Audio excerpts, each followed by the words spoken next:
자, 교수님, 그 준전시 상태 해제를 통해서 우리가 얻은 것과 이런 것 말씀을 해주셨는데요. 또 어떤 게 있을까요? 우리 지금 자막에도 나왔다시피 지금 상방간의 입장 차이가 좁혀지지 않아서 이렇게 길게 되었다. 제 판단으로는 이 4번 네 번째 항, 이 준전시 상태 북측에서 이제 해제하기로 하였다. 이것도 굉장히 난항을 겪었던 과제 중에 하나였지 않나 생각이 듭니다. 왜냐하면은 이 최고조는 문제는 이제 사망에서 이제 그 확성기 이제 중단하는 문제로 했고, 지도자 다음에 중요한 것은 체제거든요. 체제 안보인데, 체제 안보를 가장 위협하는 것은 사실은 한미연합 군사훈련이란 말이죠. 한미연합 군사훈련이 지금 현재 계속 실시가 되고 있는 상황이지 않습니까? 그럼 준전시 상태라는 것은 분명히 우리 얼지 프리덤 가이드는 이 훈련을 포함을 해서 이 준전시 상태를 발령을 했기 때문에 분명히 북측에서는 한미연합 군사훈련을 향후 이제 중단을 하는 그런 쪽으로 분명히 이렇게 요구를 했을 가능성이 많습니다. 큰 것이죠.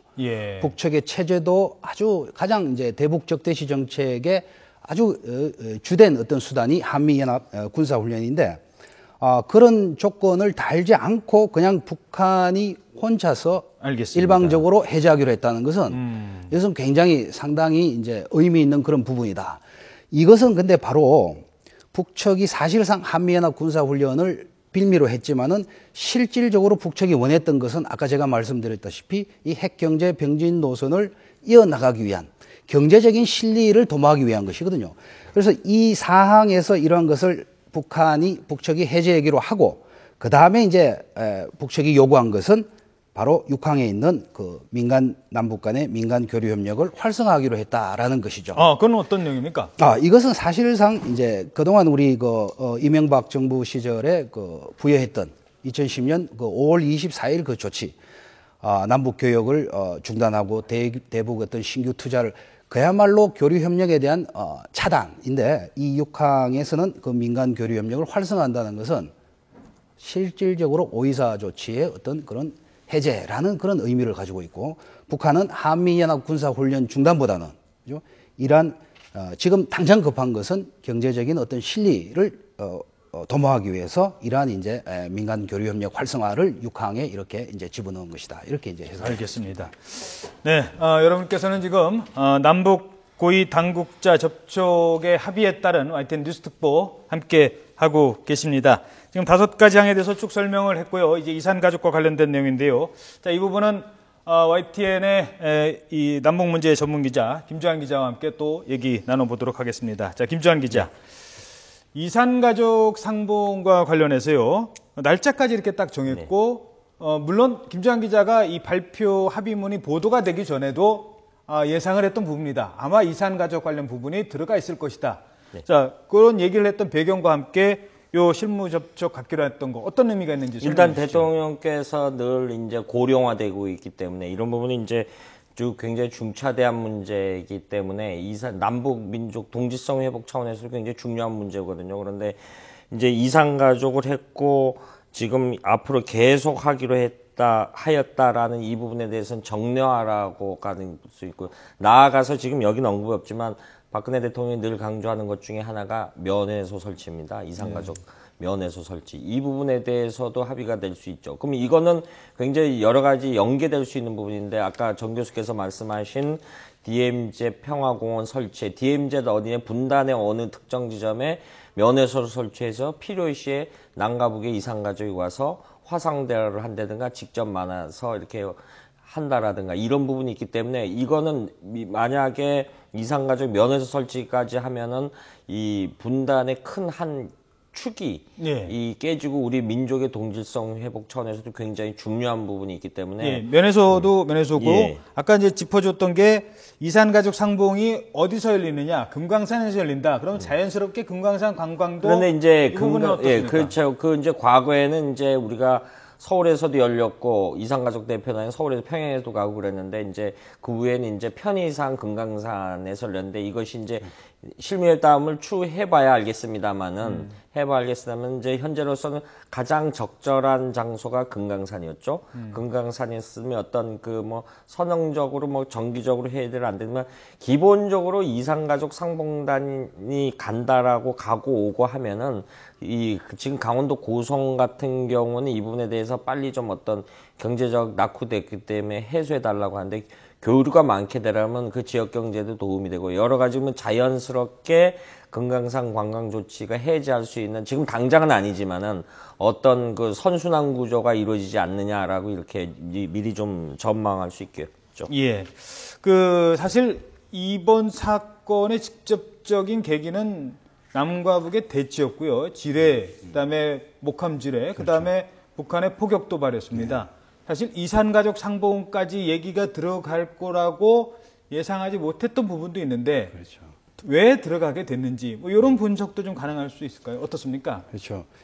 이게 이제 워낙 그 중요한 군사적인 문제들을 이제 협의하는 와중에 이것을 뭐 일방적으로 이렇게 타결될 수 있는 접점을 찾기 굉장히 어렵지 않습니까? 예. 그래서 우리가 이제 교류 협력 분야나 또 인도주의적인 분야, 이게 이산가족 상봉 같은 것이 대표적인 그런 분야죠. 이런 것들을 같이 이제 협상에 이제 테이블 위에 올려놓고 적절한 이제 조합을 이렇게 구성하는 그런 차원에서고, 또 우리 정부 입장에서는 사실상 이 이산가족 상봉 문제는 굉장히 또 중요한 대통령께서도 강조하신 그런 사항이고, 이게 이제 시간이 가면 갈수록 점점 이제 이 국군 포럼 문제도 마찬가지지만, 그런 측면에서 이것은 이제 저희 측에서도 우리 측에서 굉장히 좀 적극적으로 이렇게 한번 타협을 해본 그런 예. 이제 저게 아닐까. 알겠습니다. 자, 앞서도 저희들이 전해드렸습니다만 김관진 국가안보실장 잠시 뒤에 다시 한번 좀 들어보도록 하겠습니다. 이 김관진 국가안보실장의 발표 내용을 좀 들어보고 아마 지금 새벽 3시 15분입니다. 저희들이 속보를 전하기 시작했을 때 YTN과 뉴스를 함께 하신 분도 계시고요. 저 멀리 해외에서, 미국에서, 유럽에서 계신 동포들 역시 한반도 상황에 대해서 걱정 많이 했었을 겁니다. 그걸 일단은 위기 상황은 지나가게 됐습니다. 김관진 안보실장의 합의문 발표 내용 직접 듣고 질문 드리도록 하겠습니다. 쌍방은 접촉에서 최근 남북 사이에 고조된 군사적 긴장 상태를 해소하고 남북 관계를 발전시켜 나아가기 위한 문제들을 협의하고 다음과 같이 합의하였다. 첫째, 남과 북은 남북 관계를 개선하기 위한 당국자 회담을 서울 또는 평양에서 빠른 시일 내에 개최하며 앞으로 여러 분야의 대화와 협상을 진행해 나가기로 하였다. 둘째, 북측은 최근 군사분계선 비무장지대 남측 지역에서 발생한 지뢰 폭발로 남측 군인들이 부상을 당한 것에 대하여 유감을 표명하였다. 셋째, 남측은 비정상적인 사태가 발생하지 않는 한 군사분계선 일대의 모든 확성기 방송을 8월 25일 12시부로 중단하기로 하였다. 넷째, 북측은 준전시 상태를 해제하기로 하였다. 다섯째, 남과 북은 올해 추석을 계기로 이산가족 상봉을 진행하고 앞으로 계속해 나가기로 하였으며 이를 위한 적십자 실무 접촉을 9월 초에 가지기로 하였다. 여섯째, 남과 북은 다양한 분야에서의 민간 교류를 활성화하기로 하였다. 네, 이렇게 6개 항에 합의를 했습니다. 자, 무박 4일의 협상이었습니다. 사실 이번 남북 고위급 접촉의 주역은 우리 측에서는 김관진 청와대 국가안보실장이었고요. 북측에서는 황병서 군 총정치국장이었습니다. 두 사람은 동갑입니다. 1949년생. 여러모로 공통점이 많아서 이번 협상 타결에도 큰 역할을 했다라고 볼 수 있습니다. 오정원 기자가 자세히 정리해드리겠습니다. 김관진 실장과 황병서 총정치국장은 지난해 10월 인천 아시안게임 폐막식에서 처음 만났습니다. 김관진이다. 예, 환영합니다. 예, 비행 좋았습니까? 예, 반갑습니다. 당시 두 사람은 인천에 있는 식당에서 오찬 회담을 했고 폐막식 참석에 이어서 정홍원 당시 국무총리를 면담할 때는 귀옛말을 나눌 정도로 친근감을 보였습니다. 49년생으로 동갑인 두 사람은 이번 사태 해결을 위한 고위급 접촉에서도 미소를 지으며 악수를 했습니다. 김 실장은 전라북도 전주에서 태어났는데 황병서 총정치국장 역시 같은 전북 고창군 성내면 출신일 가능성이 언급되고 있습니다. 황 총정치국장이 한국전쟁 전 월북한 뒤에 간첩으로 난파됐다가 체포돼서 1985년 대전 형무소에서 스스로 목숨을 끊은 비전향 장기수 황필구 씨의 아들이라는 설이 있기 때문입니다. 또한 두 사람 모두 공식 비공식적으로 남북한 군서열 1위에 해당한다는 점도 공통점입니다. 김관진 실장은 국가안전보장회의 상임위원장을 겸하는 국가안보의 컨트롤타워이고 황병서 총정치국장은 김정은 정권 출범 이후에 북한군을 이끄는 군부 서열 1위로 급부상했습니다. 두 사람 모두 지난 정권 때부터 신임을 받았습니다. 김관진 실장은 이명박 정부 중반기인 지난 2010년 국방부 장관으로 임명된 뒤에 이번 정권까지 신임을 받고 있고 황병서 총정치국장 역시 김정은 제1위원장의 생모인 고영희가 후계자로 만들기 위한 작업을 벌일 때부터 앞장서 지원했다고 알려지고 있습니다. YTN 오정곤입니다. 네, 이렇게 해서 회담의 배경까지 살펴봤습니다. 그럼 지금부터는 이번 회담의 의미, 특징, 과거에는 남과 북이 대치를 했을 때 이렇게 북측의 합의를 이끌어내고 양보를 이끌어내고 사과를 이끌어내고 하는 부분이 쉽지 않았습니다. 이번엔 왜 가능했을까요? 이 부분도 짚어보도록 하겠습니다. 이 부분부터는 경희대 허성우 겸임고수와 함께 짚어보겠습니다. 안녕하십니까? 네, 안녕하십니까? 자, 일단 이례적입니다. 몇 가지 이례적인 건데 그중에 하나, 지금 이제 처음 말씀을 하시니까요. 북한이 잘못을 인정했습니다. 이례적입니다. 왜 인정을 했을까요?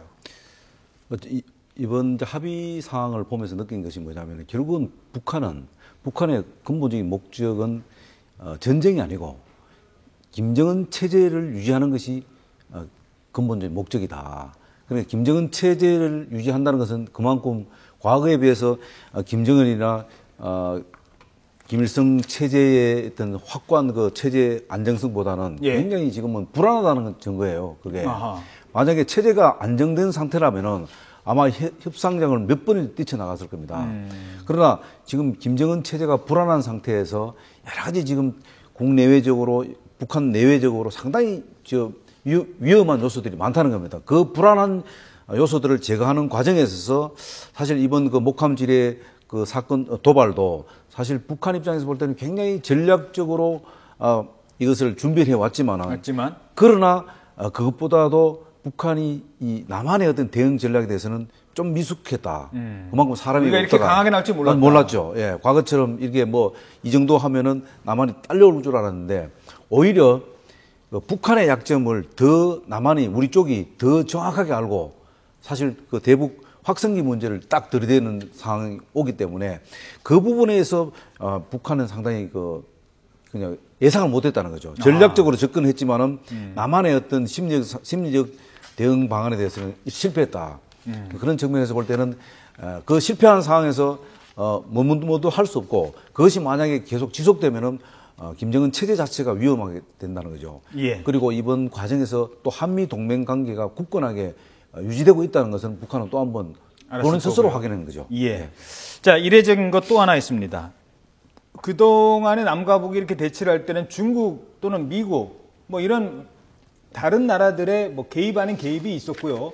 얘기가 있었습니다. 근데 이번엔 남측의 대표와 북측의 대표가 뭐 3시간이 됐건 뭐 3일이 됐건 4일이 됐건 10시간, 34시간 두 번의 협상을 통해서 우리가 해결해 냈습니다. 이 부분도 좀 생각해 보세요. 그렇죠. 이거는 좀 의제를 좀 폭넓게 봐야 되는 부분인데 동북아 안보 긴장 완화가 커졌다. 남과 북을 떠나서 커졌다라고 이렇게 의의를 설명할 수 있습니다. 뭐냐면은 한반도의 긴장이 급속도로 높아가는데, 물론 그 시작은 북한이 늘 하지만은 높아가는 과정에 남과 북이 대화로 이 문제를 해소했다라는데 굉장히 국제정치적으로 큰 의미가 있습니다. 그리고 이 두 주역이 물론 그 통전부 인사와 통일부 그 장관들이 각 그 부장도 있었지만은 그 군사안보 분야의 그 남측의 사실상 그 2인자라고도 할 수 있고 북한의 그 이제 군사안보의 책임자로 할 수 있는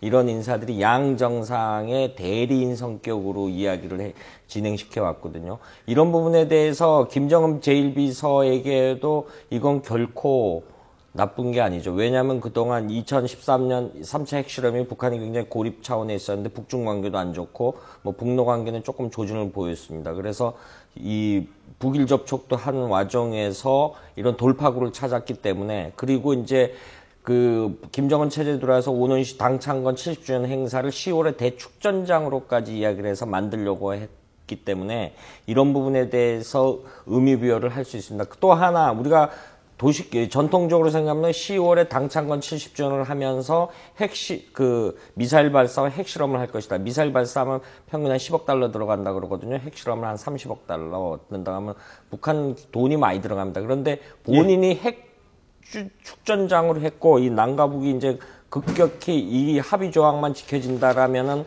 화해 무드로 돌아가는데, 과연 10월 달에 또 긴사적 도발을 유비하는 미사일 발사나 핵실험을 할까라는 부분에 대해서 좀 시각을 좀 달리 볼 필요가 있습니다. 알겠습니다. 자, 그리고 제가 하나 이제 거의 짚어드릴 부분은요. 이게 공동 보도문입니다. 제가 지금 들고 있는 게 공동 보도문. 짧게 좀 답변 부탁드리겠습니다.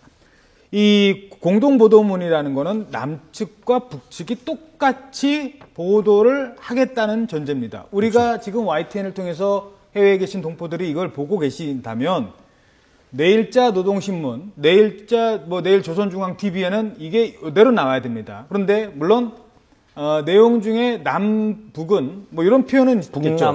북남으로 바뀌겠죠. 그렇죠. 예. 이게 그대로 자구 수정은 가능하겠죠. 자구 수정 없이 그대로 나가는 게 원칙이죠. 맞는 거겠죠. 그렇죠. 지금 제가 이 스튜디오 들어오기 직전에 확인한 결과 이제 북한이 우리보다 한 3분 빨랐다 이런 보도까지는 접하고 들어왔는데요. 북한이 국내용으로 보도를 했습니다. 근데 지금 앵커께서 질문하시는 그 구체적인 건 아직 안 나왔는데 예. 북한도 굉장히 신속하게 보도를 했다라고 하는데, 그 이제 표현은 이제 북남 간에 이렇게 하고, 과거에 우리의 여기 일본 같은 경우 당국 회담 같은 걸 북한의 과거식 표현해 보면 상임회담이라고 표현을 했는데, 이 부분은 이제 나중에 추후 확인해 봐야 되겠습니다만은 이게 이제 공동보도문이 전반적인 맥락은 똑같은데 남북한 언어 체계가 좀 달라진 부분이 있기 때문에, 이런 부분이 있기 때문에 표현에 약간 차이가 있는지 그건 이제 추후 확인해야 될 부분이 있고요. 그런데 어찌됐든 북한도 굉장히 신속히 보도를 했다라는 부분에 대해서는